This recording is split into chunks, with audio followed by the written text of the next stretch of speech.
Hello and welcome. In this video I'm going to install a window regulator in this the back door of this 90, it's either 90, 91. It's going to be from 90 to 93, should all be the same with if you have an electric window on a Honda Accord. Some things to look at. It's been a while since I've worked on this vehicle and I just hadn't had time to get around to doing it. So this is a little tip. I had previously wired up the window, and you can't really see it, but that's the base of the window, and I just kind of like hooked into there and looped this up, and so this holds the window up when you're driving. So that's a little tip if you ever have to do that. And this is just like, I call it baling wire. I don't know if they sell baling wire, but it's equivalent of baling wire. It's just a spool of general purpose wire. It's great for stuff like that. So here is my new window regulator, and I saved my old one. It's always a good idea to save your parts to make sure if you need anything off of them. This looks original equipment here. It's a lot more stout. You can see, I don't know what the problem was with it. It's kind of popping out down there. Usually these plastics will break too. I can't remember what went out on it, but I just picked up another one. And so some things to look at is you got your 3 bolts here and your connector, and then your actual window regulator. And if I remember right, I can't remember which side goes which way, but we'll figure that out. Oh, you got some posts here and 2 there. So we're going to focus first on the 3. And looking at the door, like I said, it's been a while since I'm doing this, and I'm not looking it up, just kind of doing it by memory. So it's going to get a little sloppy. So here's my connector. So that we'll go to that connector right there, that brown one. And so that's the electrical aspect. And then we have 3 bolt patterns here. So I know that it'll go to the 3 bolt patterns there. And if I remember right, probably the 2 on top and 1 on bottom.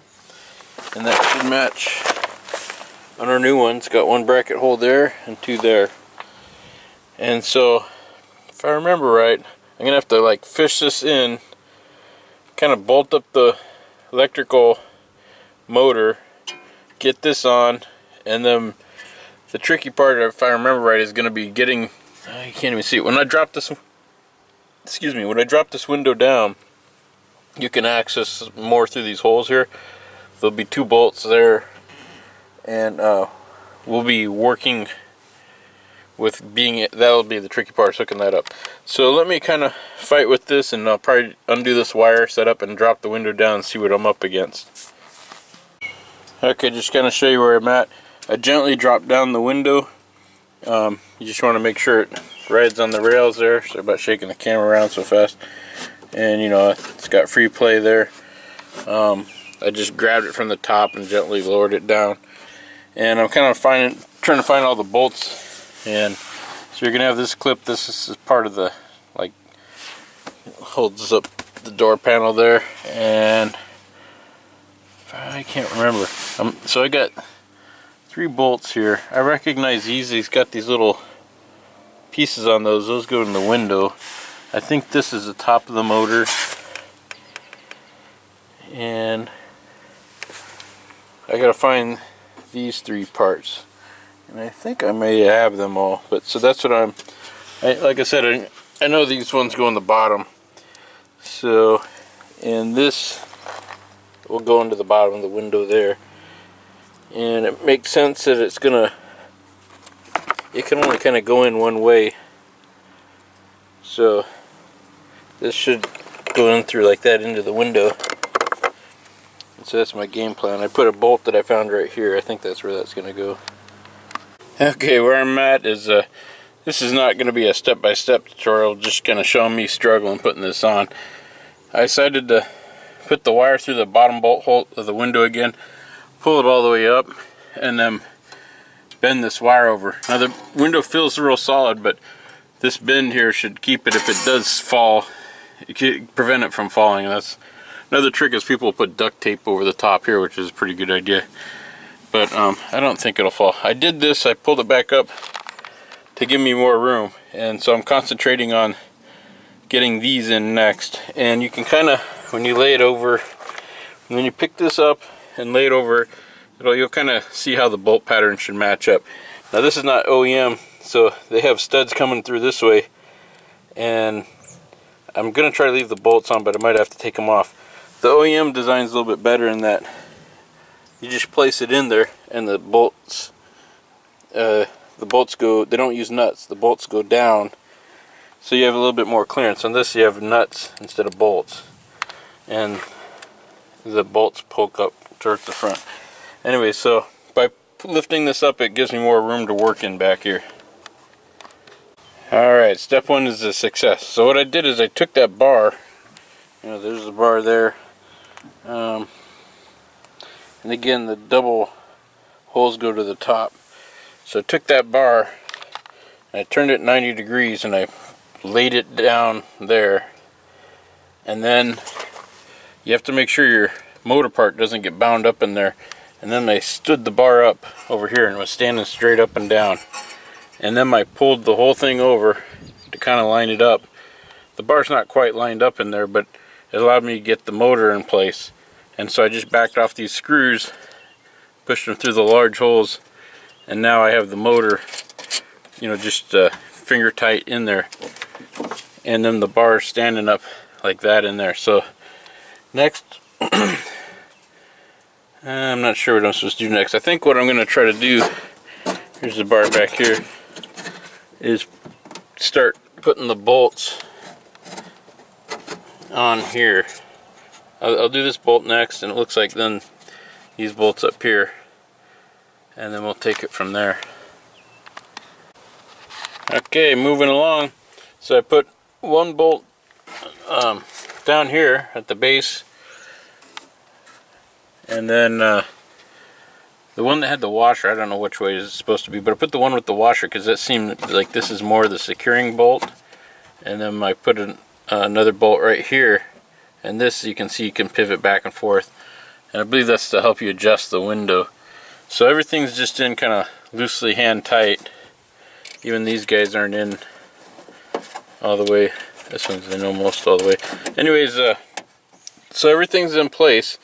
What I think I'm going to do next is hook up this connector and see if the window regulator goes up and down. And so also I'm gonna, that's where the next piece is gonna go through. I got to drop the window down and access this bolt, or this hole right here, and bolt up the window. So maybe I'll check the window regulator next. All I got to do is plug this in. I got a side out that it's supposed to wire in though. Maybe looks like it went something like, oops. Oh, I guess that's where it's going now. Oh, it came out. Probably was right here because this one's broken. Anyways, it just clips in. Okay, so all I did was hook up the switch here, turned on the ignition in the car, and now testing it real quick, and it seems to be working really well. And so that's how you make adjustments, so you can access this through the hole. Anyway, so now I'm gonna drop the window down and attempt to put those bolts into the window. Okay, I think we got success. I got the bolt in there. What I did is I kind of grabbed the metal rail with one hand, kind of pulled it, because these are loose, so I was able to swivel around a little bit. Ooh, that's kind of tight. There it's loose. And then I got the other one in. I think you can see it. It's right down there. And so to tighten these up, I want a straight shot of it. And so, where's my switch? Okay, so now it should kind of, I'm not going to go up too far. I'll kind of, that's probably good right there.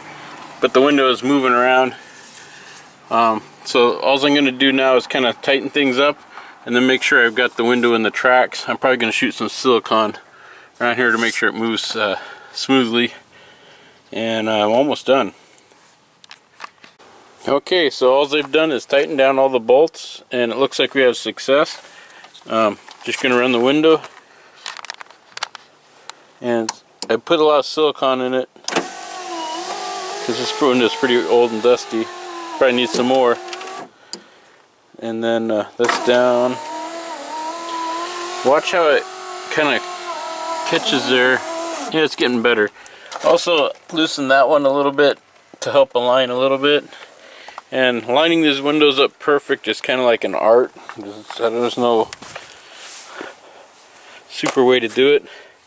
But the fact that I pushed it up and it sealed, I'm happy with that because it's kind of hard. And I'm just going to keep lubricating it and working a little bit. Anyway, so I'm going to call this done. And again, all I did is tighten down. These are all 10 millimeters. I just tightened down the window regulator, the base bottom bolt. These are nuts, and then the top bolts here. And I loosened that up, go up and down, and then tighten it back up to where it felt good. And that's about it. So you should make sure you put on a window barrier. I'll make another video showing you how to custom make one if you don't have one, or if your other one fell apart. The reason being is windows aren't watertight. When it rains, water will actually drain through your door. There's holes at the bottom, and you want to make sure those aren't plugged up.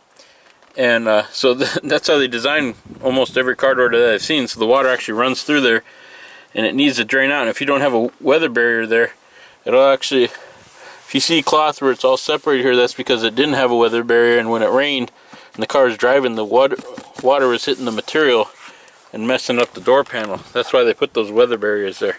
Anyways, I'll make a different video on showing how to do that. So I hope this helps somebody get their window regulator back in their vehicle. If you like this, give me a thumbs up, and if you subscribe, you'll see more videos as they come out. Thank you for watching.